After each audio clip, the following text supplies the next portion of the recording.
साम्राज्य न्यूज, सामान्यांचा असामान्य आवाज।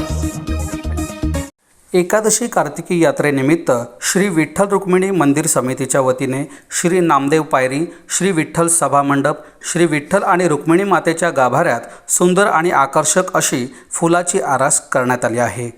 महाराष्ट्राचे आराध्य दैवत विठ्ठल रुक्मिणीची कार्तिकी एकादशी निमित्त शासकीय महापूजा उपमुख्यमंत्री देवेंद्र फडणवीस आणि त्यांच्या पत्नी अमृता फडणवीस यांच्या हस्ते पार पडली।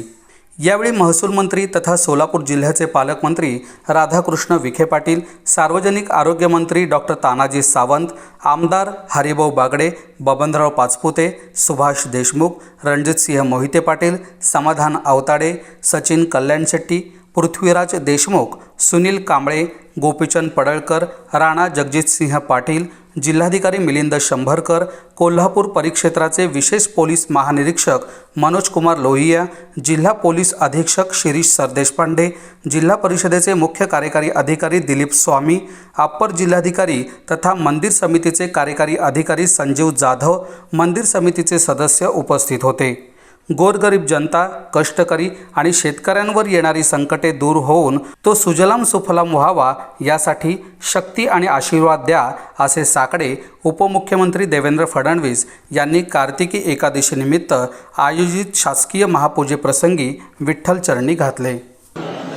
विठुमाऊलीची पांडुरंगाची पूजा करण्याची संधी मिळाली आणि अतिशय भाग्याचा असा योग आहे आणि ही जी काही पूजा या ठिकाणी होते ती अतिशय मनाला शांती देणारी अशा प्रकारची पूजा आहे।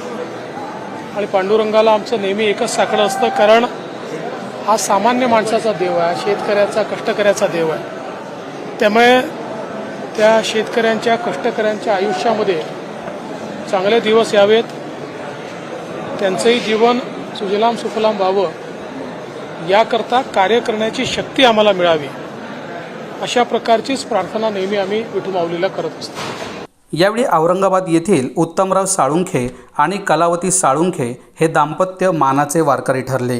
त्यांचा उपमुख्यमंत्री देवेंद्र फडणवीस आणि अमृता फडणवीस यांच्या हस्ते सत्कार करण्यात आला। राज्य परिवहन महामंडळाच्या वतीने 1 वर्ष कालावधीचा मोफत प्रवास पास सुपूर्द करण्यात आला। दरम्यान शासकीय महापूजा झाल्यानंतर फडणवीसांनी पंढरपूर ते घुमान सायकल वारीला हिरवा झेंडा दाखवून सुरुवात केली। संत नामदेव महाराजांनी जगाला दिलेल्या समता, बंधुता या संदेशाला उजाळा देण्यासाठी या सायकल वारीचं आयोजन करण्यात आलं आहे।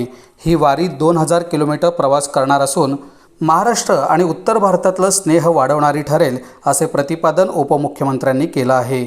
कार्तिकी निमित्त आपल्याला पूजा करण्याची संधी मिळालेली आहे। आषाढी कार्तिकी निमित्त पूजा करण्याची संधी मिळालेली आहे। काय सांगाल, किती भाग्यवान मानता, कारण तुम्ही पहिले मुख्यमंत्री? पांडुरंगाचीच कृपा आहे की आषाढीची पूजा करायला मिळाली आणि कार्तिकीची पूजा करायला मिळाली। मला वाटतं त्यांचा आशीर्वादच आहे। या सायकल रॅलीची सुरुवात पहाटे करण्यात आली।